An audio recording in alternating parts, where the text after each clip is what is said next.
So hello my dear friends. तो आज का जो टॉपिक हम लोग कवर करने जा रहे हैं वो है डाटा टाइप्स इन पाइथन। जो डाटा टाइप्स है पाइथन प्रोग्रामिंग में उनको हम लोग किसके लिए यूज करते हैं, उनका यूज क्या होता है पाइथन प्रोग्रामिंग में। बेसिकली जो डाटा टाइप्स है इनको हम लोग यूज करते हैं। कोई भी जो वेरिएबल होता है, वेरिएबल क्या होता है जो हमने पिछले लेक्चर में बोला था आपको, जो वेरिएबल होता है ये एक नाम होता है जो कि कोई भी वैल्यू स्टोर करता है। जैसे कि अगर हमने यहाँ पर लिखा ए ए इक्वल टू, इसको हमने इक्वल किया 5 के बराबर हमने किया ए को, तो ये जो ए है इसको हम लोग क्या बोलते हैं, इसको हम लोग एक वेरिएबल बोलते हैं जो कि हम लोग नाम नाम देते हैं। अब किस चीज को नाम देते हैं, ये एक डाटा टाइप है। जो ये 5 है यहाँ पर, ये एक डाटा टाइप है।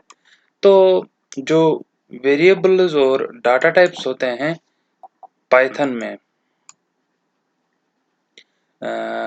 डाटा टाइप्स जो है इनको हम लोग यूज करते हैं। ये हम कह सकते हैं कि ये शेप देते हैं हमारे एक वेरिएबल को। अब जो पाइथन प्रोग्रामिंग में है, इन इसमें हमारे पास जो डिफरेंट डाटा टाइप्स हैं वो बेसिकली 5 टाइप्स के हैं। एक होता है न्यूमेरिक डेटा टाइप्स, जो दूसरा उसका टाइप है वो है सीक्वेंशियल डेटा टाइप्स, डिक्शनरीज होते हैं, सेट्स होते हैं और बुलियंस। बुलियंस भी एक टाइप का डाटा टाइप ही है, इसको हम लोग मानते हैं। जो अब न्यूमेरिक डाटा टाइप्स है, अगर हम इसकी बात करेंगे, न्यूमेरिक डाटा टाइप्स में हमारे पास 3 तरह के न्यूमेरिकल डाटा टाइप्स प्रेजेंट होते हैं। एक होता है इंटीजर। इंटीजर की अगर हम बात करें, इंटीजर क्या होता है, इंटीजर मानो कि हमारे पास एक वैल्यू है 5, जैसा कि हम लोग मैथ्स में यूज करते हैं 5। कोई भी वैल्यू होता है 4, 3 या जो ऐसे ही जितने भी जो भी इंटीजर्स होते हैं उनको हम लोग जो है इनको इसको हम लोग डाटा टाइप बोलते हैं। ये भी एक किस्म का डाटा टाइप ही है, ये इंटीजर। अब जो दूसरा डाटा टाइप है इस न्यूमेरिक डाटा टाइप्स की कैटेगरी में आता है वो है कॉम्प्लेक्स डाटा टाइप। जो कॉम्प्लेक्स डाटा टाइप है इसमें बेसिकली जो होते हैं कॉम्प्लेक्स नंबर्स, जैसे हम लोग पढ़ते हैं मैथ्स में, जो हम लोग पढ़ते हैं कॉम्प्लेक्स कॉम्प्लेक्स वो नंबर होता है जैसे हम लोग लिखते हैं x प्लस आयोटा y। इसको जो है इसको हम लोग कॉम्प्लेक्स नंबर बोलते हैं मैथ्स में। अब इसमें जो x है ये एक रियल नंबर है, जो आयोटा y है इसको हम लोग इमेजिनरी बोलते हैं। तो इन दोनों को मिलाकर जो नंबर बनता है उसको हम लोग एक कॉम्प्लेक्स नंबर बोलते हैं। तो वैसे ऐसे ही कॉम्प्लेक्स जो है ये एक डाटा टाइप भी है जो न्यूमेरिक डाटा टाइप्स की कैटेगरी में आता है पाइथन प्रोग्राम में। ऐसे ही फ्लोट भी होता है, फ्लोट भी एक डाटा टाइप ही होता है। फ्लोट कौन सा डाटा टाइप होता है, जो कि हम लोग फ्रैक्शंस में लिखते हैं, जैसे कि 5.2, 5.1। वो डाटा टाइप जो कि फ्रैक्शंस में होता है उसको हम लोग फ्लोट बोलते हैं, या फ्लोटिंग पॉइंट डाटा टाइप भी इसको हम लोग बोलते हैं। तो जो ये तीनों डाटा टाइप्स है इनको हम लोग कैसे डिनोट करते हैं, ये हमने यहाँ पर लिखा हुआ है कि जो इनके लिए कंस्ट्रक्टर्स है, इनके लिए हम लोग इंटीजर के लिए इंट फंक्शन का यूज करते हैं। ऐसे ये डिफाइंड प्रीडिफाइंड फंक्शंस होती है, फ्लोट यूज करते हैं, एक कॉम्प्लेक्स हम लोग यूज करते हैं। ये कंस्ट्रक्टर्स होते हैं जो कि हम लोग बनाने के लिए यूज करते हैं, क्या इंटीजर्स, फ्लोट या कॉम्प्लेक्स जो है, जो भी हमें बनाना हो वो हमें बनाने के लिए हम लोग यूज करते हैं इन्हीं कंस्ट्रक्टर्स का। अगर हम लोग बात करेंगे, अब सबसे पहले जो आता है वो है इंटीजर और फ्लोट्स। जो इंटीजर्स होते हैं और जो फ्लोट्स होते हैं हमारे पाइथन प्रोग्रामिंग में, ये क्या होते हैं, ये क्या चीज होती है, ये इंटीजर और फ्लोट। इंटीजर जो होता है इसको जो मैंने पहले ही बोला, इंटीजर्स जो है ये वो नंबर्स है जो 0 से स्टार्ट होते हैं। ये पॉजिटिव भी हो सकते हैं प्रोग्रामिंग में या नेगेटिव में भी हो सकते हैं। ऐसे ही जो वो इंटीजर्स होते हैं ये फ्रैक्शनल पार्ट के बगैर होते हैं, यानी कि हम लोग इसमें पॉइंट्स का यूज नहीं करते हैं, जैसे 0.1 0.2 उसका हम लोग यूज इंटीजर्स में नहीं करते। जैसे कि हमने यहाँ पर लिखा हुआ है ये एक -1 ये भी एक इंटीजर है, 0 जो है ये भी एक इंटीजर है, +5 जो है ये भी एक इंटीजर है। लेकिन अगर हम यूज करेंगे पॉइंट्स में जैसे 1-1.5 0.5 तो ये इंटीजर कैटेगरी में नहीं आएंगे, ये एक फ्लोट बन जाएगा। तो इसके लिए हम लोग जो है अगर इंटीजर को हमें कन्वर्ट करना, अगर हमें कोई भी वेरिएबल दूसरे किस्म का जो वेरिएबल या डाटा टाइप होता है उसको चेंज करना होगा फ्लोट में या कॉम्प्लेक्स में, जिसमें भी हमें कन्वर्ट करना हो तो उसके लिए हम लोग इंट का यूज करते हैं, इंट फंक्शन का। वही हमने यहाँ पर लिखा हुआ है कि int in Python we use int function to convert float into integer और एनी अदर। एज हमने एक एग्जांपल ली है जो कि है a equal to 1.8 print output a। अगर मैं यहाँ पर आपको दिखा दूं, यहाँ पर मैं आपको दिखाता हूँ, VS कोड का हम लोग यूज करेंगे, VS कोड का उपयोग करेंगे हम लोग, और मैं यहाँ पर आपको समझाने के लिए यहाँ पर एक प्रोग्राम लिखूंगा। अगर मैं यहाँ पर जाऊं, जो यहाँ पर ऑलरेडी लिखा हुआ है, अगर मैं यहाँ पर लिखूं print A1 comma type of, यहाँ पर मैं लिख दूं, क्या लिख दूं, एक ए लिखूं। जो टाइप जो फंक्शन है ये हमें बताएगा कि ये कौन सा डेटा टाइप है, ये whether it is a floating point number, whether it is an integer या कोई या एक कॉम्प्लेक्स नंबर है। अगर हम इसको यहाँ पर लिखेंगे और इसको एग्जीक्यूट करेंगे तो हम लोग चेक करेंगे अभी आउटपुट में हमें क्या देगा। देखो एक सेकेंड, तो इसमें ओके हमने यहाँ पर एरर कर दिया है। हम लोग यहाँ पर लिखेंगे A1 वेरिएबल का नाम। अब देखो इसने क्या दिया, ये कौन सी क्लास का वेरिएबल है, ये इंटीजर का जो इंट है, क्लास इंट है, इंट माने इंटीजर का, इंटीजर जो है ये इंटीजर एक वेरिएबल है, इसका क्लास इंटीजर है, यानी कि इंटीजर नंबर है।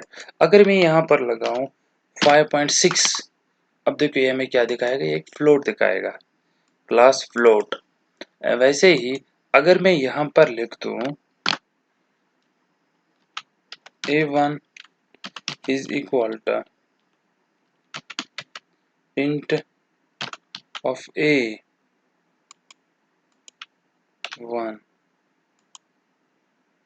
अब हम जरा इसको चेक करेंगे।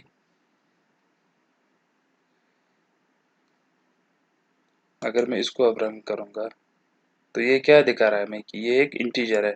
तो पहले जो था ये हमने फ्लोटिंग पॉइंट दिया हुआ है, अगर मैं इंटीजर इंट फंक्शन का यूज करूंगा तो ये हमें इंटीजर क्लास देगा, ये आउटपुट में एक इंटीजर वैल्यू देगा। इसने हमें क्या पहले प्रिंट करके दिया 5.6 जब मैंने इसको प्रिंट किया, और अब हमें ये प्रिंट करके क्या दे रहा है 5 को, जो कि एक इंटीजर है। मैं आपको दिखाता हूँ यहाँ पर एक सेपरेटली मैं दिखाता हूँ समझाने के लिए।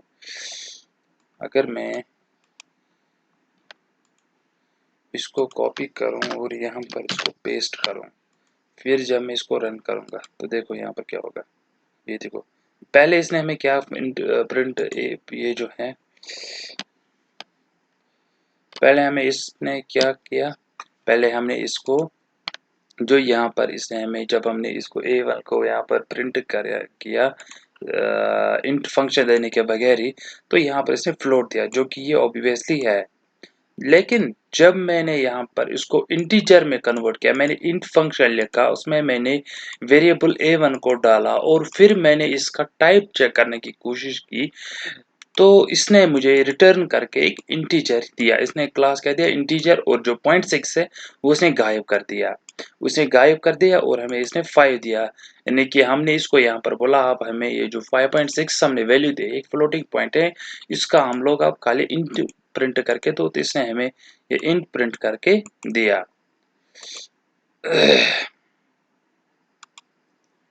अब जो है ऐसे ही हम लोग एक फ्लोट का यूज करेंगे। अगर मैं यहाँ पर मान लो मैंने यहाँ पर क्या किया, अगर मैंने यहाँ पर खाली 5 लिखा और फिर मैंने क्या किया, यहाँ पर मैं एक फ्लोट का यूज करूंगा, FLOAT फ्लोट। अगर मैं इसको रन करूं यहाँ पर तो आप देखो क्या होगा। पहले ये क्या है, ये एक इंटीजर वैल्यू है जो कि हमें ऑब्वियसली पहले ही पता है। तो जब हमने इसका टाइप प्रिंट किया तो इसने हमें यहाँ पर क्या प्रिंट करके दिया 5। इसने बोला कि एक इंटीजर है। लेकिन जब मैंने इसको बोला कि इसको भैया आप इसको इंटीजर में कन्वर्ट करके दो, तो इसने हमें क्या किया, इसने यहाँ पर इसको फ्लोट में कन्वर्ट करके दो, इसने हमें क्या किया, इसने यहाँ पर हमें फ्लोटिंग पॉइंट वैल्यू दिया और इसके आगे 0 भी लगाया, क्योंकि फ्लोटिंग पॉइंट में पॉइंट जो भी ये पॉइंट्स के बाद वैल्यू होते हैं वो होता है, अगर नहीं होगा तो ये 0 में रिटर्न करके देगा, 5.0 ऐसे हमें लिख कर ये देता है। तो ये होता है इंटीजर्स और फ्लोट। और जो एक और डाटा टाइप है इसको हम लोग बोलते हैं कॉम्प्लेक्स नंबर। सबसे पहले जो कॉम्प्लेक्स नंबर होता है वो क्या होता है, कॉम्प्लेक्स मैंने पहले ही बोला आपको कि कॉम्प्लेक्स में दो तरह के दो पार्ट्स होते हैं इसमें, एक होता है रियल पार्ट, दूसरा होता है इमेजिनरी पार्ट। जो ये कॉम्प्लेक्स नंबर है इसको हमने कौन सी फॉर्म में लिखते हैं, x प्लस वाई जे। जो ये x और y है ये रियल नंबर्स हैं और जो जे जो है ये एक इमेजिनरी नंबर है। तो इसके लिए सिंटेक्स क्या यूज करते हैं हम लोग, कॉम्प्लेक्स, रियल और ब्रैकेट में हम लोग यहाँ पर इमेजिनरी लिखते हैं। मैं यहाँ पर आपको दिखाता हूँ। अगर मैं यहाँ पर लिखूं, मान लो मैंने यहाँ पर जो है, अगर मैं यहाँ पर एक वेरिएबल लिखता हूँ, इसको मैंने यहाँ पर कॉम्प्लेक्स करके एक दो वैल्यूज दी, 2 और 4 या 2 और 3 कोई भी हम लोग दी, और फिर मैं इसको अगर प्रिंट करूं ए को और साथ में ही इसको मैं अगर टाइप ऑफ ए यहाँ पर मैं प्रिंट भी करूं तो देखो ये हमें क्या देगा। देखो इसने क्या दिया, इसने हमें यहाँ पर रिटर्न करके दिया 4, कहाँ गए ये देखो, इसने हमें क्या रिटर्न करके दिया 2 + 4j, जो कि कॉम्प्लेक्स नंबर है क्योंकि हमने कॉम्प्लेक्स का यूज किया। और ये जो क्लास जब हमने इसकी चेक की तो इसने हमें बोला कि ये भैया ये एक कॉम्प्लेक्स नंबर है या कॉम्प्लेक्स जो डेटा टाइप है ये वही है। ठीक है, इसमें रियल पार्ट भी है और इमेजिनरी पार्ट भी है, तो इसी को हम लोग बोलते हैं कॉम्प्लेक्स नंबर। तो ये तीन तरह के जो है इंटीजर, कॉम्प्लेक्स और फ्लोट, ये तीन तरह के 3 types of numeric data types है। अब सिमिलरली जो है हमारे पास सीक्वेंशियल डेटा टाइप्स भी होते हैं। तो सीक्वेंशियल डेटा टाइप्स क्या होते हैं ये हम नेक्स्ट क्लास में डिस्कस करेंगे। फिलहाल आप इसको याद रखिए। एंड तो चैनल को सपोर्ट करना, चैनल को लाइक, शेयर और सब्सक्राइब करके जरूर जाना। Thank you.